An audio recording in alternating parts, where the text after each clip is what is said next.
मुझे बहुत ज़्यादा मैसेजेस आते हैं लोगों को चाहने या मोहब्बतों को लेके, किसी से मोहब्बत को लेके, और पूछा जाता है कि क्या ख्वाहिश करना गलत है, क्या किसी को चाहना कोई जुर्म है या ख्वाब देखना जुर्म है।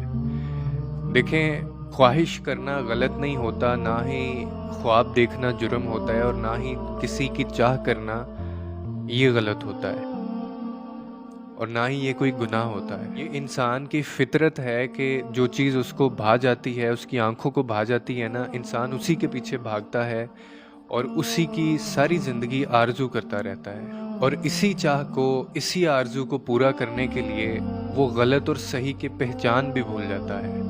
और ये जो गलत और सही के पहचान भूलना होता है ना, ये गलत होता है।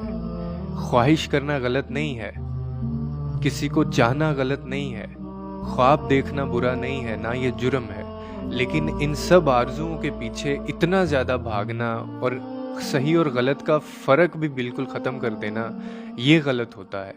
और इसी मौके पे जो लोग इस सही और गलत को नहीं समझ पाते हैं, खुदा उनकी ज़िंदगी में कभी सुकून नहीं लाता, खुदा उनकी ज़िंदगियों को कभी नहीं बदलता, और उस वक्त आपकी ज़िंदगी में बेसुकूनी और बर्बादी का टाइम शुरू हो जाता है। और ऐसे लोग जो इस सही और गलत को पहचान जाते हैं और अपनी आरज़ू को खुदा के लिए कुर्बान कर देते हैं, तो खुदा फिर उनकी ज़िंदगियों में इस आरज़ू से बढ़ के एक ऐसी चीज़ उनको दे देता है जो वो सारी ज़िंदगी नहीं भूलते और फिर ख्वाहिश भी नहीं करते, क्योंकि उनके पास एक ऐसी चीज़ आ गई है जो उस ख्वाहिश से भी बढ़ के है, और वो शायद आपकी ज़िंदगी का सुकून हो सकता है। तो हमेशा याद रखिए, आपको भी अपनी इन्हीं ख्वाहिशात और इन्हीं आरज़ुओं की कुर्बानी देनी है।